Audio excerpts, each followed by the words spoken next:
Good afternoon to all of you and welcome to all of you in OCIS PCS channel. कैसे हैं आप लोग? Hope से सभी अच्छे होंगे, पढ़ाई भी काफ़ी बेहतर चल रही होगी। तो आज के हमारे इस कंटेंट के सेशन में हम देख लेते हैं कौन कौन से इंपॉर्टेंट इश्यूज हैं, न्यूज़ हैं, मुद्दे हैं, समाचार हैं। इसके अलावा कुछ इंपॉर्टेंट पॉइंट्स देखेंगे एंड एट द एंड हम लोग MCQs पर आएंगे। तो चलिए बढ़ते हैं सेशन की तरफ और देखते हैं आज की क्लास के मोस्ट इंपॉर्टेंट इश्यूज क्या हैं जो आपके एग्जामिनेशन पॉइंट ऑफ व्यू से महत्वपूर्ण है। First of all, internet banking के लिए डिजिटल भुगतान प्रणाली यानी डिजिटल पेमेंट सिस्टम के लिए एक इंटर ऑपरेबिलिटी 2024 में लॉन्च की जाएगी। चलिए, सबसे पहले हमें ये समझना है कि मैंने आप लोगों को आई थिंक क्लास में 2 या 4 दिन पहले मैंने एक न्यूज़ बताया था भुगतान एग्रीगेटर्स या पेमेंट एग्रीगेटर्स को लेकर के, जिसके कुछ एग्जांपल्स भी हैं। अमेजन पे और रेजो पे हो गया आपका, या टाटा पे, यानी विभिन्न प्रकार की जो भुगतान एग्रीगेटर्स हैं, पेमेंट एग्रीगेटर्स हैं, उनको RBI के द्वारा मंजूरी दी जा रही है। किसके लिए है? तो ये ऑनलाइन पेमेंट के लिए है ना, यानी आप करते ही बहुत तरह के ऐप्स को यूज़ करते हैं ऑनलाइन पेमेंट के लिए, और इससे बहुत ज़्यादा जो है फ्रॉड केसेस भी होते हैं। तो RBI के द्वारा एक फिर से एक घोषणा की गई कि जितने भी ये विभिन्न प्रकार के पेमेंट एग्रीगेटर्स, इनका क्या करना है, इन सभी को एक एकीकृत करना है, इंटीग्रेट करना है, या इस सभी को एक में मर्ज करके एक बैंक के माध्यम से कनेक्ट कर देना है। ओके, चलिए, तो इसी के बारे में हो सकता है कि आगे याद ना रहे, 1-2 पॉइंट्स को लिख लेते हैं ताकि आप लोगों को ध्यान आ जाए। ठीक है, इंटरनेट बैंकिंग, इसके लिए किसके माध्यम से? तो इंटरनेट बैंकिंग के लिए RBI के द्वारा घोषणा की गई। ये घोषणा किसकी थी? RBI की थी। ठीक है, बट ऑब्वियस ही बात है RBI इन मामलों की घोषणा करेगा। तो किसके लिए? तो ये किसके लिए है? ये ऑनलाइन मर्चेंट या जिसे हम बोल सकते हैं व्यापारी। ओके, व्यापारी, ऑनलाइन व्यापारी, ये क्या करेंगे? पेमेंट्स ट्रांजैक्शंस किस प्रकार से करेंगे? ये पेमेंट्स ट्रांजैक्शंस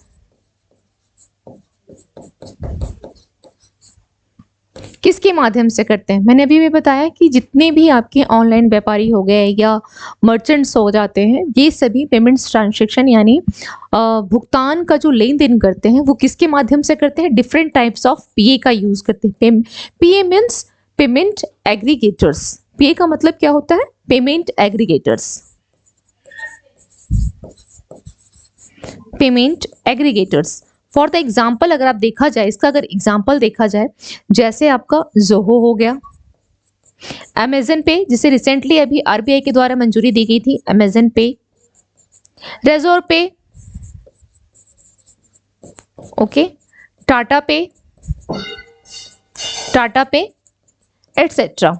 ओके, ये डिफरेंट टाइप्स ऑफ आपके PA हो गए, और इनके माध्यम से ही क्या करती है? इनके माध्यम से लेन देन किया जाता है, इनके माध्यम से, यानी ये पेमेंट्स ट्रांजैक्शन कैसे होता है? PA के माध्यम से होता है। ओके, PA के माध्यम से, through this PA। Clear now? और इसे क्या बोला गया? क्योंकि ये इंटर ऑपरेबिलिटी लॉन्च कर रही है। ये क्या है? यह इंटर ऑपरेबिलिटी नहीं है। ये क्या है? यह एक इंटर ऑपरेबिलिटी यानी ओके, इंटर ऑपरेबल या इंटर, सब बेस्ट होगा कि इंटर ऑपरेबल लिख लें, ज्यादा सही होगा। इंटर ऑपरेबल या नहीं है। Okay, inter operable.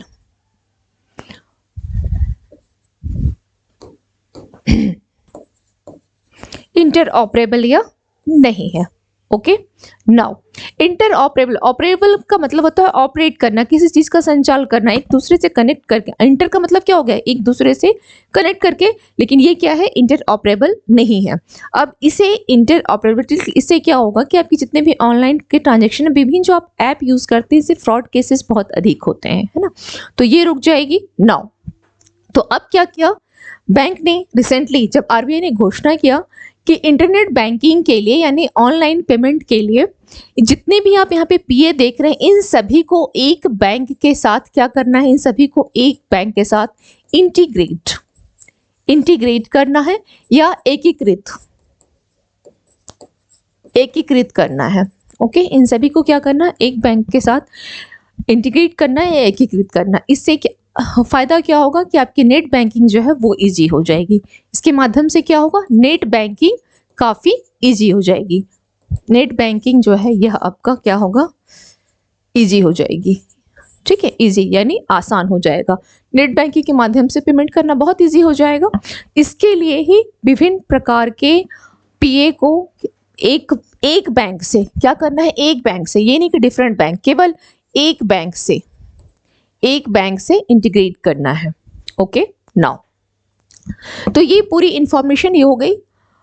जैसे कि आई होप सो, क्योंकि मैंने आप लोगों को पहले भी बताया था कि पेमेंट एग्रीगेटर्स, अगर ये क्लियर है पेमेंट एग्रीगेटर्स क्या होते हैं, विभिन्न प्रकार के ऑनलाइन पेमेंट का ये एक माध्यम है, इसके द्वारा भी पेमेंट किए जाते हैं। आप लोग भी अपने मोबाइल में यूज़ करते होंगे, अमेजन पे के माध्यम से पे कर दिया या गूगल पे के माध्यम से पे कर दिया। तो इन सबों का अब क्या किया जाएगा, अलग अलग जो तरीका था कि आप इससे इससे करें, नहीं, इन सभी को एक में मर्ज करके एक बैंक से जोड़ दिया जाएगा। नाउ अब बात आती है आरबीआई को लेकर के। तो आरबीआई के बारे में इस इंफॉर्मेशन को ध्यान रखना है कि आरबीआई बैंक जिसकी स्थापना की गई थी वह कमीशन था हिल्टन यंग कमीशन के आधार पर। हिल्टन यंग इस कमीशन की संस्तुति या सिफारिश पर, ओके, सिफारिश पर क्या की गई थी, आरबीआई की स्थापना की गई थी। एंड आरबीआई का राष्ट्रीयकरण या नेशनलिज्म कब किया गया, इसका राष्ट्रीयकरण यह किया गया 1945 में। बट किस एक्ट के तहत इसकी स्थापना हुई थी, आरबीआई एक्ट 1934 के तहत इसकी स्थापना की गई थी 1 अप्रैल 1935 में। 1 अप्रैल 1935 में क्या हुआ था, इसका एस्टैब्लिश्ड। तो इस इंफॉर्मेशन को रिगार्डिंग और आरबीआई ध्यान रखिएगा। आरबीआई के वर्तमान में गवर्नर कौन है, Shaktikanta Das. Now come to the next information. Keyi Panyor Arunachal Pradesh का 26वां जिला बन गया। ये हेडलाइन को बस ध्यान रखेंगे। इसके अलावा यहाँ पे यही ध्यान रखना है कि अरुणाचल प्रदेश जो है यह राज्य घोषित कब किया गया, इन ईयर 97। और ईटानगर क्या है, इसकी राजधानी है, और राजधानी के साथ साथ सबसे बड़ा शहर भी है ये ईटानगर।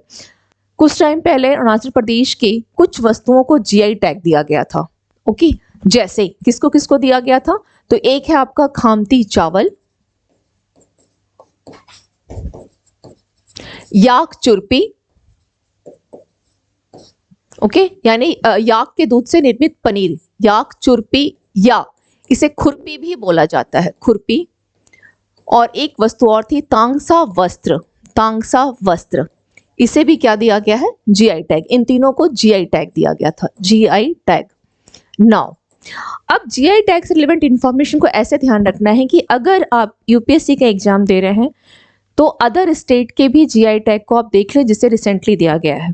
दूसरी बात यह है कि अगर आप पीसीएस दे रहे हैं, किसी भी स्टेट के पीसीएस को अगर आप दे रहे हैं तो केवल और केवल उसी स्टेट के जीआई टैग को आप देखें। उसके लिए अन्य स्टेट या यूटीज किसी के भी जीआई टैग को देखने की कोई आवश्यकता नहीं है। नाउ ये तो एक इंफॉर्मेशन हो गई। अभी हाल फिलहाल में सिक्किम में भी एक रेलवे स्टेशन को क्या दिया गया है, क्या नाम रखा गया, सिक्किम का वो, क्योंकि नॉर्थ ईस्ट को हम लोग देख रहे हैं तो थोड़ा सिक्किम को भी देख लेते हैं। तो सिक्किम में रिसेंटली एक सिक्किम का पहला रेलवे स्टेशन जिसका नाम क्या है, रंगपो रेलवे स्टेशन, ये ध्यान रखिएगा, Rangpo railway station, Rangpo railway station. Okay, ये सिक्किम का पहला रेलवे स्टेशन है। Come to the next information. Now Kerala ने भारत का पहला सरकार समर्थित ओटीटी प्लेटफॉर्म को लॉन्च किया है। ओटीटी मतलब होता है over the top, OTT that means over the top. Okay, ये है आपका ओटीटी। नेटफ्लिक्स का नाम सुना होगा आप लोगों ने, अमेजन प्राइम का नाम सुना होगा, कुछ लोगों ने सब्सक्रिप्शन भी ले रखा होगा। तो इनके माध्यम से आप क्या करते हैं, टीवी शोज देखते हैं, वेब सीरीज देखते हैं, फिल्म्स देखते हैं, यही है आपका ओटीटी। यानी कहने का मतलब कि किसी भी प्रकार के, कहने का मतलब है कि किसी भी प्रकार, ओके, किसी भी प्रकार के क्या क्या आ जाएंगे, वीडियो हो गया या आपकी स्ट्रीमिंग हो गई, स्ट्रीमिंग। फॉर द एग्जाम्पल जैसे टीवी शोज, या आप फिल्म देखते हो, फिल्म्स है ना, टीवी शोज हो गया, फिल्म्स हो गया, वेब सीरीज हो गई। इन किसी भी प्रकार के वीडियो स्ट्रीमिंग को क्या करना है, इंटरनेट के माध्यम से, ठीक है, इंटरनेट इसके माध्यम से कहां तक पहुंचाना है? दर्शकों तक पहुंचाना, ठीक है, तक पहुंचाना। क्या है यह? ओटीटी। यही है आपका ओटीटी।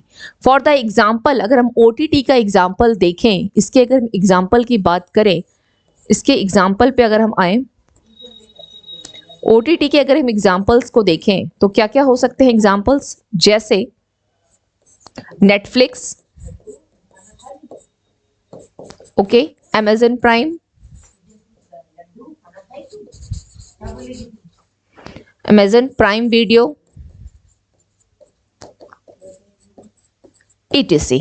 ओके, तो ये है आपका, ये तो हम लोग बात कर लिए ओटीटी के ऊपर।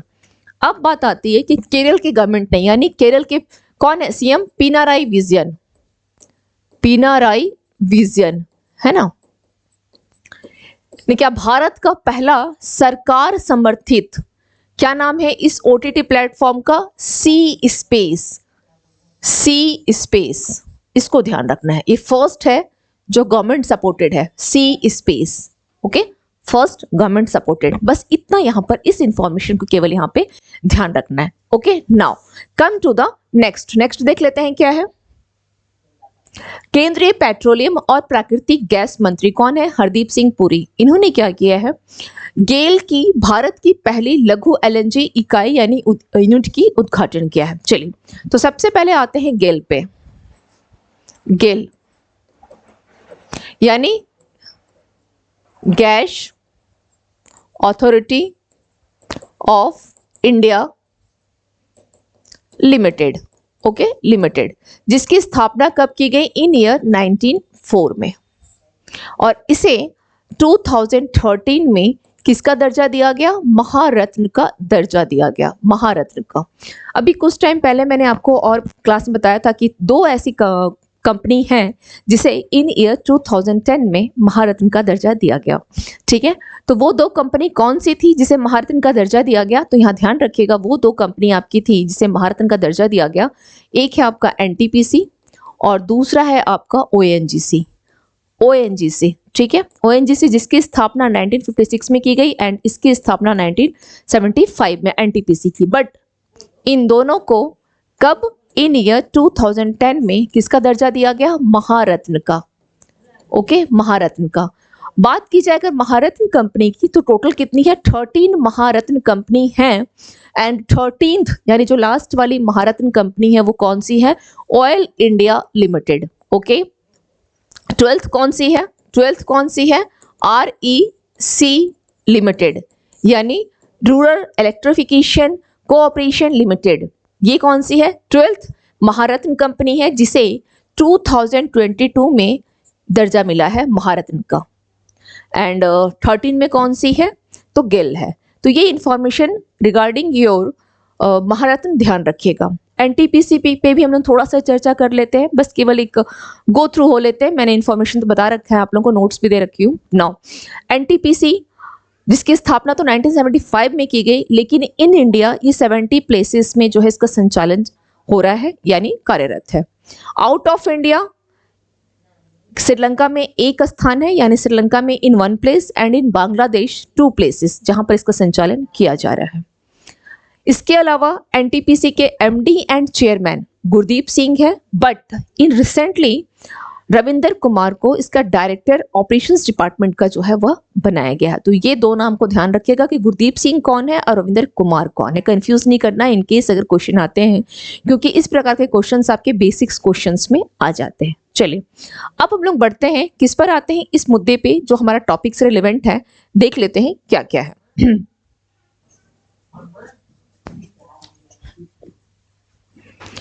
टॉपिक ये बता रहा है कि एलएनजी इकाई का उद्घाटन किया गया। एलएनजी ये पहली क्या है? ये भारत की पहली लघु एलएनजी है जिसका इस यूनिट की स्थापना कहाँ की गई? तो इस यूनिट की स्थापना की गई आपके एमपी। इस यूनिट का स्थापना कहाँ किया गया? एमपी। और एमपी के कहां पर? विजयपुर,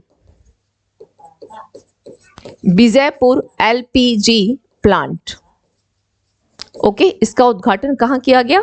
तो विजयपुर एलपीजी प्लांट में इसका उद्घाटन जो है किया गया। क्लियर?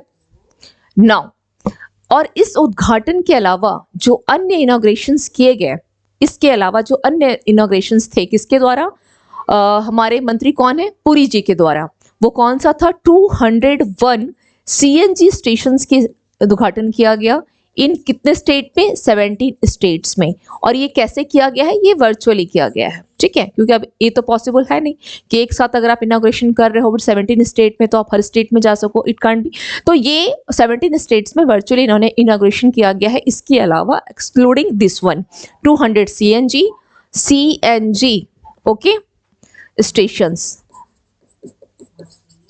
इसके अलावा गवर्नमेंट ने एक और टारगेट रखा। टारगेट क्या रखा, गवर्नमेंट का टारगेट क्या था, क्या टारगेट रखा है गवर्नमेंट ने, यानी लक्ष्य क्या रखा, 2030 तक ये जितने भी आपके प्राइमरी एनर्जी ओके यानी प्राथमिक ऊर्जा बास्केट यानी प्राइमरी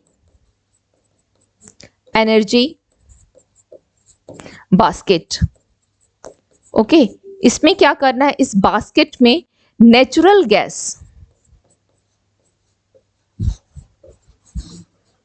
कितने परसेंट, 15% इसे बढ़ाना है, 50% इसे बढ़ाना है, इसको ध्यान रखना है। Now come to the next information.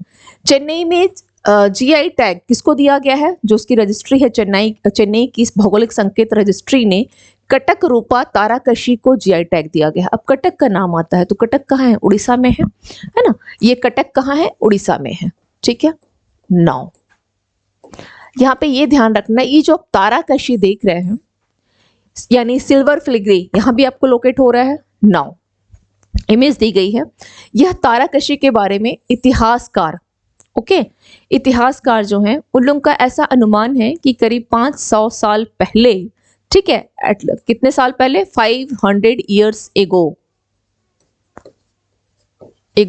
ठीक है। ये कैसे आया, तो ये फारस के रास्ते इंडोनेशिया और इंडोनेशिया से ये इंडिया कैसे पहुंच गया, इंडोनेशिया से कैसे, तो समुद्री व्यापार के माध्यम से, है ना, समुद्री व्यापार, इसके माध्यम से ये कहां पहुंचा, भारत, और भारत में कहां पहुंचा, उड़ीसा के कटक, और वर्तमान में इसे क्या दे दिया गया है, जीआई टैग दे दिया गया है, जीआई टैग इस ताराकशी को, क्या को, इस ताराकशी को। क्लियर। नाउ इसके अलावा मैं बार बार बोलती हूँ जितने भी टैग हैं यूपीएससी वाले अदर स्टेट्स के जो रिसेंटली टैग दिए जा रहे हैं उसको जरूर देखें, बट पीसीएस वाले केवल और केवल अपने स्टेट को, जिस स्टेट का पेपर देना है उस स्टेट के जीआई टैग को देखेंगे, ठीक है। चलिए, इसके अलावा अन्य जिसे जीआई टैग दिया गया वो क्या क्या रहा, तो वो है बंगलार, बंगलार मलमल। अब नाम से ही समझ में आ रहा है कि ये क्या है, बंगलार मलमल, तो ये कहाँ का होगा, जाहिर सी बात है बंगाल, है ना, कहाँ का होगा, यह बंगाल का। और यह इस मलमल को जो आप देख रहे हैं किससे तैयार किया जाता है, तो यह कपास से तैयार किया जाता है। ये मलमल किससे तैयार किया जाता है, कपास से तैयार किया जाता है, ओके, कपास का यहाँ पे प्रयोग किया जाता है। इसके अलावा जो अन्य वस्तुएं हैं जैसे नरसापुर, क्रोशिया, क्रोशिया जिसे फीमेल घर में काफी कुछ चीजें अपनी माँ को देखा होगा, बड़ी बहन हो, दीदी हो गई या छोटी बहन, ये इनका प्रयोग महिलाएं करती हैं, क्रोशिया का प्रयोग, ओके। कहाँ का है ये, तो ये क्रोशिया हो गया आंध्र प्रदेश का, आंध्र प्रदेश, आंध्र प्रदेश का, इसे जीआई टैग दिया गया।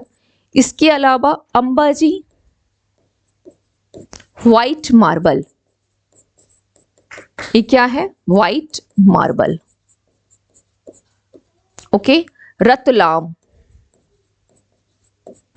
रतलाम रियावन लहसुन, या आप ऐसे भी बोल सकते हैं कि रतलाम लहसुन कहाँ की है, यह है आपकी एमपी की, लहसुन MP.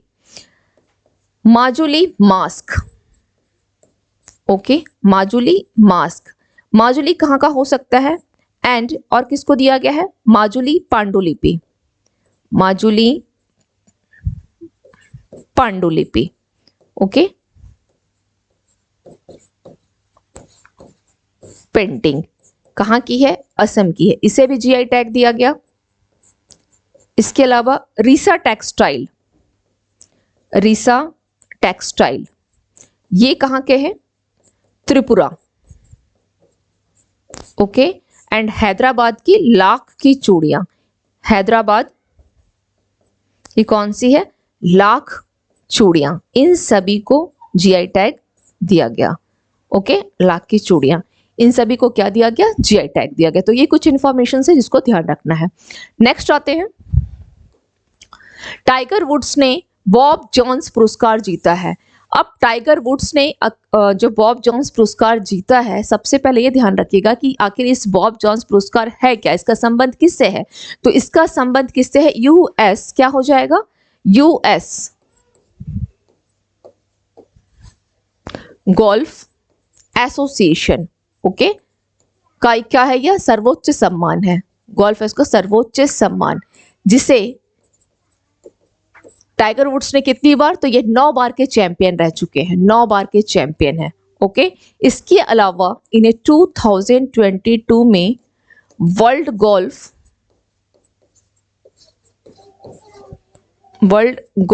Okay hall of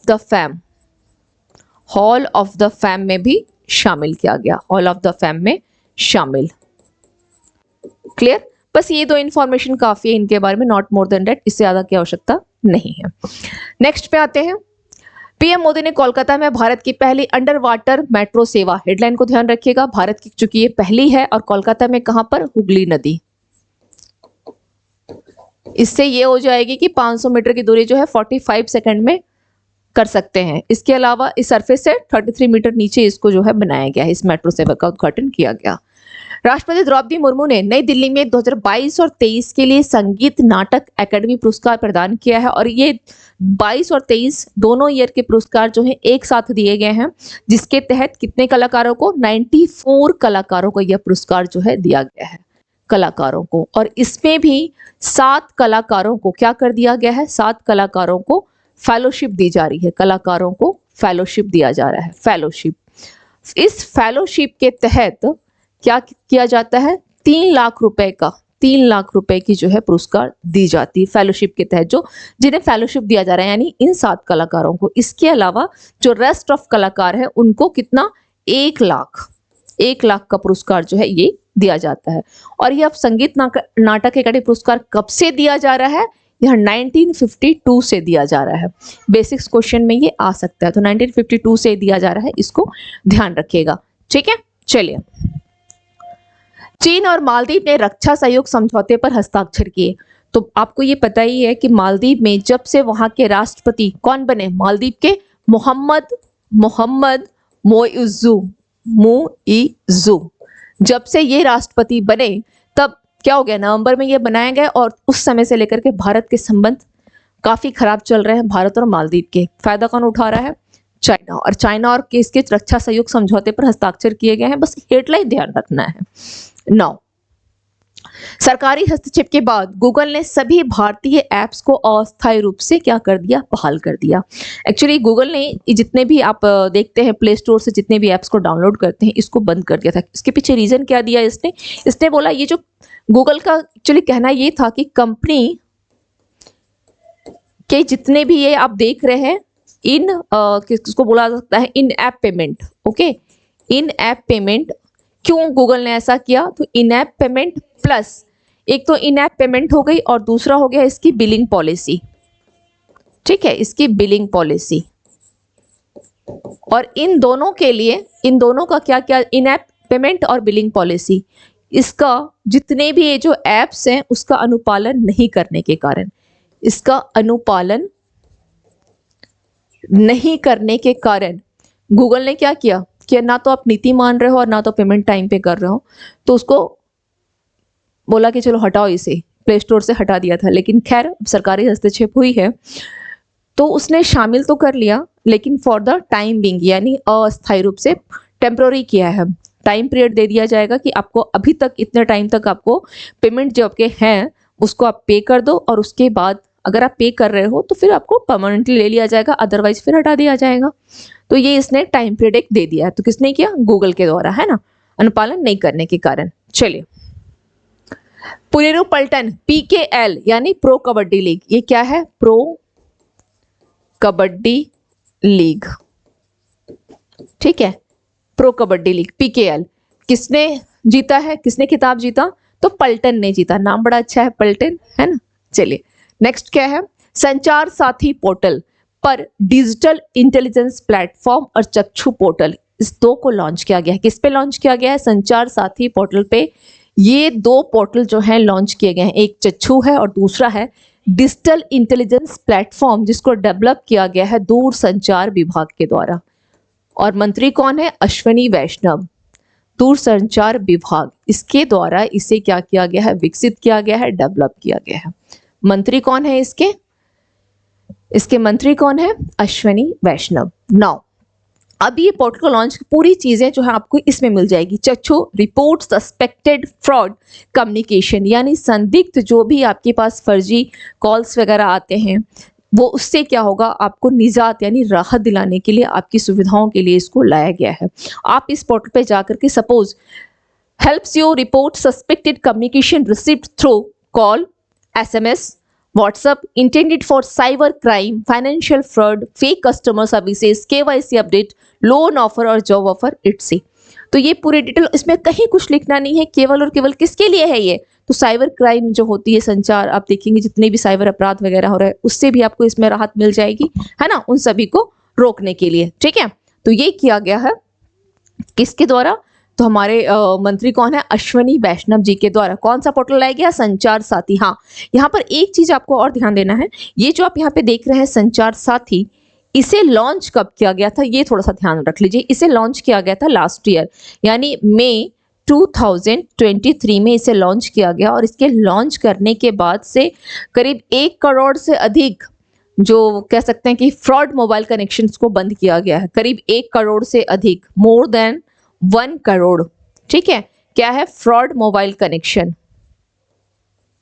fraud mobile connection, इसको क्या कर दिया गया, जाहिर सी बात है बंद किया जाएगा। और अभी भी अगर आप देखेंगे तो पर डे मोर देन 2500 करीब इतने फर्जी कनेक्शंस जो हैं, मतलब जो जिसका पता चल रहा है, और इसकी फिर से वेरीफाई भी की जाती है। तो ये भी इस पे मतलब काम काफ़ी अच्छा हुआ है संचार साथी से। जैसे पहले बैंक से फ़ोन आ जाए, आपका इतना लोन है, ये है, फर्जी SMS आ रहा है, पैसे जो आपके अकाउंट से डिडक्ट हो जा रहे हैं, तो ये सारे फ्रॉड केसेस से बच सकते हैं संचार साथी, है ना। तो इसी के तहत कौन सी पोर्टल लाई गई, डिजिटल इंटेलिजेंस प्लेटफॉर्म और चक्षु पोर्टल। चक्षु का मतलब होता है आंख का पर्यायवाची चक्षु होता है। ठीक है, तो ये साइन भी बना हुआ है। नाउ अगर अब ऐसा कुछ भी होता है तो आप इस पोर्टल पे जाकर के कंप्लेन वगैरह कर सकते हैं, पता चल जाएगा ये कॉल कहाँ से आई है या SMS कहाँ से आ रहा है। Okay, now come to the next, Kalpakkam परमाणु ऊर्जा संयंत्र। कल्पकम यानी तमिलनाडु, कहाँ पर है ये, तमिलनाडु, है ना। यहाँ पर परमाणु ऊर्जा संयंत्र में कोर लोडिंग जो है शुरू की गई है। बस इतना इंफॉर्मेशन काफी है, हेडलाइन ध्यान रखिएगा। भारत ने अत्यधिक गरीबी की दर को अपनी आबादी के कितने % से, अपनी आबादी के 3% से नीचे सफलतापूर्वक ला दिया है। और ये रिपोर्ट किसकी है, वर्ल्ड पॉवर्टी क्लॉक की। कुछ टाइम पहले नीति आयोग के CEO कौन है, VVR सुब्रमण्यम, इन्होंने भी कहा था कि भारत जो है गरीबी रेखा से कितने, तो 5% जो है नीचे आ गया। और ये रिपोर्ट किसकी है, तो ये अत्यधिक गरीबी के बारे में बताती है। वर्ल्ड पॉवर्टी ब्लॉक के बारे में अगर देखा जाए तो ये रिपोर्ट क्या देती है, ये वैश्विक स्तर पर, ठीक है, वैश्विक स्तर पर यानी ग्लोबली किस पे बात करती है, वैश्विक स्तर पर अत्यधिक गरीब, ध्यान रखिएगा इस वर्ड को, ठीक है, अत्यधिक गरीबी में रहने वाले लोगों, ओके, रहने वाले क्या होगा, लोगों की क्या बोल सकते हैं, लोगों की संख्या। ठीक है, किसके माध्यम, कौन रिपोर्ट देता है इसका, वर्ल्ड पॉवर्टी क्लॉक। अत्यधिक गरीबी, ये वर्ड को जरूर ध्यान रखिएगा। नाउ तो कितना बताया गया है, 3% से कम। देख लेते हैं, इन ईयर 2022 में यह कितना था, 3.3% था, जो घटकर 2024 में कितना बता रहा है, 2.4%। ठीक है, इसके अलावा गरीबी पे जो नजर रखने वाली एक संस्था और है, और वो है वर्ल्ड बैंक। वर्ल्ड बैंक ये भी क्या करती है, गरीबी पे नजर रखती है। और इसने क्या बताया था, वर्ल्ड बैंक ने 2 जारी किया।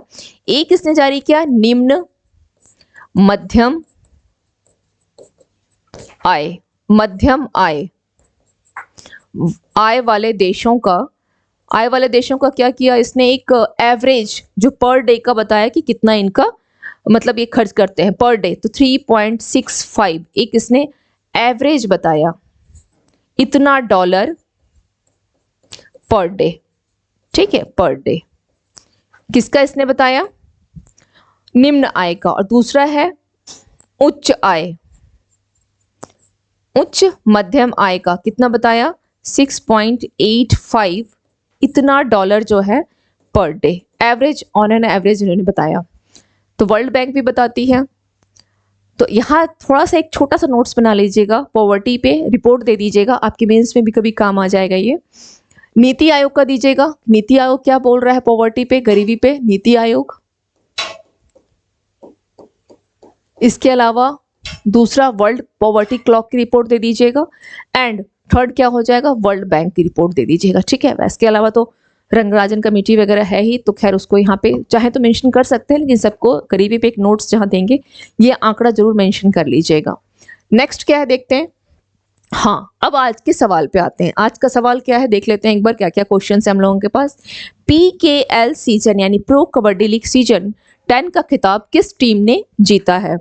ए Puneri Paltan, B Patna pirates, C Jaipur pink panthers and D Dabang Delhi. तो राइट आंसर क्या हो जाएगा इसका, A Puneri Paltan. Next question, Chakshu portal के संबंध में कौन सा स्टेटमेंट सही है। इसे संचार साथी पोर्टल पर लॉन्च किया गया है। कोई भी व्यक्ति चक्षु पोर्टल पर धोखाधड़ी कॉल, SMS या व्हाट्सएप पर प्राप्त संदिग्ध यानी सस्पिशियस संदेश मैसेजेस की रिपोर्टिंग कर सकता है। सही कोड चुने, केवल एक, केवल दो, सी एक और दो दोनों, डी इनमें से कोई नहीं। तो सी इज योर राइट आंसर, एक और दो दोनों स्टेटमेंट सही है और यह इंपॉर्टेंट क्वेश्चन भी है। निम्नलिखित में से किस परमाणु ऊर्जा संयंत्र में कोर लोडिंग शुरू हो गई है। ए कैगा परमाणु, बी कुडनकुलम परमाणु, सी राजस्थान परमाणु एंड डी नरोरा परमाणु। तो इसका राइट आंसर क्या हो जाएगा, कुडनकुलम। कहां पर होगा यह हो जाएगा आपका तमिलनाडु। वर्ल्ड पॉवर्टी क्लॉक के अनुसार भारत ने सफलतापूर्वक अत्यधिक गरीबी की दर की अपनी जनसंख्या के डैश से नीचे ला दिया है। ए 3%, बी 5%, सी 2% एंड डी 1%। तो राइट आंसर क्या होगा, ए 3%। एक्चुअली इसको बताया गया है 2.4% in year 2024। Okay, now come to the next question. PM Modi ने डैश में भारत की पहली अंडर वाटर मेट्रो सेवा का उद्घाटन किया। A Kolkata, B Chennai, C Kochi and D Surat. तो राइट आंसर क्या हो जाएगा इसका, कोलकाता के हुगली नदी पे। राष्ट्रपति द्रौपदी मुर्मू ने कितने प्रतिष्ठित कलाकारों को 2022 और 2023 के लिए संगीत नाटक अकादमी पुरस्कार जो है प्रदान किए। A 91, B 92, C 93 and D 94। Total कितना है, 94 कलाकारों को दिया गया है। मालदीव ने निम्नलिखित में से किस देश के साथ रक्षा सहयोग समझौते पर हस्ताक्षर किए। ईरान, चीन, भारत, पाकिस्तान। तो इसने चीन के साथ किया। सरकारी हस्तक्षेप के बाद किस कंपनी ने सभी भारतीय ऐप्स को अस्थायी रूप से बहाल कर दिया। Microsoft, Apple, Samsung, Google. तो राइट आंसर क्या होगा, गूगल। एंड इंटरनेट बैंकिंग के लिए डिजिटल भुगतान प्रणालियों की इंटरऑपरेबिलिटी किस वर्ष शुरू की जाएगी। 2025, 2027, 2024 and 2028। C is your right answer. And the last question of today's class, के पैनोर किस राज्य का 26वां जिला बना। असम, अरुणाचल प्रदेश, आंध्र प्रदेश, कर्नाटक। तो यह अरुणाचल प्रदेश का बना। अब चलते हैं कुछ इंपॉर्टेंट पॉइंट्स पे, देख लेते हैं क्या है। न्यू लेसेंट के अनुसार भारतीय मोटापे का स्तर लगातार बढ़ रहा है। उसकी पीठ सब इंस्पेक्टर सुमन कुमारी BSF की पहली महिला स्नाइपर बनी और ये हिमाचल प्रदेश की मंडी की रहने वाली है। फ्रांस संविधान में गर्भपात का अधिकार शामिल करने वाला जो देश का ये पहला तो बन गया, पूरी दुनिया का पहला देश है ये। इसके अलावा इसके नेगेटिव पॉइंट्स को भी देखिएगा कि अगर आप बार बार एबॉर्शंस करवाते हैं तो इससे क्या होता है, जो आपकी ये यूट्रस कैंसर का शिकार अधिक होती है महिलाएं, या फिर आगे चल करके प्रेगनेंसी में भी दिक्कत आती है ना। तो इसके लिए सरकार को कुछ एक ऐसे प्रावधान देना चाहिए था कि एज वगैरह, क्योंकि इसका विरोध भी बहुत ज्यादा किया जा रहा है, तो कुछ एज वगैरह का प्रावधान देना चाहिए था, जो कि नहीं दिया गया है कि आफ्टर दिस एज आप ऐसा कर सकते हैं गर्भपात का, लेकिन वो नहीं दिया गया। और पहले ये 10 वीक्स था जो कि वर्तमान में 14 वीक्स कर दिया गया है। तो इसके नेगेटिव पॉइंट्स को भी एक बार जरूर आप लोग देख लीजिएगा। नेक्स्ट है, पीएम मोदी ने तेलंगाना में हैदराबाद के पास संगारेड्डी, इस पॉइंट को आप लोग स्किप करें। 5 को बीमस्टेक का 5 दिवसीय संकाय विनिमय यानी फैकल्टी एक्सचेंज प्रोग्राम जो है शुरू किया जा रहा है। कहां पर किया जा रहा है? ये ढाका में। बीमस्टेक यानी bay of Bengal for multi sectoral technical and economic cooperation, जिसकी स्थापना 1997 में की गई थी। और इसके साथ जो बोल सकते हैं south Asians and south east Asian Nations इसके जो है मेंबर्स हैं। जैसे कौन कौन सा हो जाएगा? Nepal, Bhutan, Bangladesh, Myanmar, Thailand, Sri Lanka and खुद भारत, यानी टोटल इसके 7 कंट्रीज इसके मेंबर्स हैं। निरस्त्रीकरण और प्रसारण जागरूकता के लिए अंतर्राष्ट्रीय दिवस 5 मार्च को सेलिब्रेट किया गया और फर्स्ट टाइम जो परमाणु अप्रसार पर संधि लागू की गई थी वो स्टार्ट की गई थी 5 मार्च इन ईयर 1970। स्टेनलेस स्टील क्षेत्र में भारत के पहले green hydrogen plant, green hydrogen का मतलब होता है 0% कार्बन एमिशंस, इसका उद्घाटन किसके द्वारा? तो जिंदल स्टेनलेस स्टील के द्वारा किया जा रहा है। कहां पर? हरियाणा के हिसार में। बी साई प्रति ने अंतर्राष्ट्रीय बैडमिंटन से संन्यास की घोषणा की और साथ ही साथ ये क्या है? एक भारतीय शटलर है। 2019 में इन्हें अर्जुन अवार्ड दिया गया था। सुप्रीम कोर्ट ने मतदान के लिए रिश्वत लेने वाले सांसदों की छूट समाप्त कर दी है। इसमें आर्टिकल 105 एंड आर्टिकल 194 इसको ध्यान रखना है। इसके साथ ही साथ बेंच कितनी थी? तो 7 न्यायाधीश की बेंच रही है और chief justice of India DY Chandrachud 9। भारतीय नौसेना लक्षद्वीप के मिनिकॉय द्वीप समूह में किस प्रकार, उस नवल बेस का नाम क्या है? INS जटायु। लक्षद्वीप में 2 बेस हैं, ये दूसरा है। इससे पहले लक्षद्वीप की राजधानी कावरत्ती में INS द्वीप रक्षक की स्थापना की गई थी इस नवल बेस की, ये दूसरा है। तेलंगाना सरकार के द्वारा इंदिरा आवास योजना, जिसके तहत 3500 जो है घरों का निर्माण किया जाएगा। 5 लाख रुपए की वित्तीय सहायता यानी फाइनेंशियल हेल्प दी जाएगी वैसे लोगों को जिनके पास अपनी जमीन है ना, जमीन है उस पर वो घर बना सकते हैं। लेकिन जिनके पास जमीन नहीं है उन्हें फाइनेंशियल हेल्प तो ये 5 लाख की दी ही जाएगी, उसके अलावा जमीन का एक टुकड़ा भी इन्हें दिया जाएगा। राष्ट्रीय शिक्षा दिवस 4 मार्च। डॉक्टर मनसुख मंडाविया ने नई दिल्ली में आयुष ICMR उन्नत केंद्र यानी का उद्घाटन जो है वो शुभारंभ किया। कहां पर? दिल्ली एम्स में। इसके अलावा दिल्ली एम्स ऋषिकेश में, एम्स नागपुर और एम्स जोधपुर में भी इसकी स्थापना जो है की जाएगी। नेक्स्ट क्या है देख लेते हैं। मौलाना क्वेश्चन, किस तिथि को अंतर्राष्ट्रीय निरस्त्रीकरण और प्रसार जागरूकता दिवस मनाया गया? 5 मार्च। कौन हंगरी देश के नए राष्ट्रपति बने हैं? तामस सोलियोक। किसने अपना 174वां स्थापना दिवस मनाया? भारतीय भूवैज्ञानिक सर्वेक्षण ने। प्रो कबड्डी लीग का खिताब किसने किया? पुनेरू पल्टन ने अपने नाम किया। भारत के पहले स्वदेशी प्रोटोटाइप फास्ट ब्रीडर रिएक्टर का शुभारंभ कहां किया गया? तमिलनाडु के कल्पकम। संचार साथी पोर्टल पर डिजिटल इंटेलिजेंस प्लेटफॉर्म और चक्षु पोर्टल की शुरुआत की केंद्रीय मंत्री अश्वनी वैष्णव ने। किसको प्रतिष्ठित महाराष्ट्र भूषण पुरस्कार से सम्मानित किया गया? डॉक्टर प्रदीप महाजन। और किसे महाराष्ट्र राज्य का निर्वाचन अधिकारी नियुक्त किया गया है? S चोकलिंगम। कौन सा देश गर्भपात को संवैधानिक अधिकार का दर्जा देने वाला पहला देश बना है? फ्रांस। और मुख्यमंत्री महिला सम्मान योजना शुरू की जाएगी नई दिल्ली में, जिसके तहत 1000 रुपीज महिलाओं को दिया जाएगा। तो ये हो गए आज की क्लास के इंपॉर्टेंट इन्फॉर्मेशन। मिलते हैं कल सुबह की क्लास में, लाइव क्लास में। एक्चुअली आज कुछ टेक्निकल इश्यूज आ रही थी तो लाइव क्लास नहीं हो पाई। कल मॉर्निंग में 7:30 में क्लास अगेन फिर हम लोग लाइव क्लास से मिलते हैं। Thank you to all of you and have a nice day.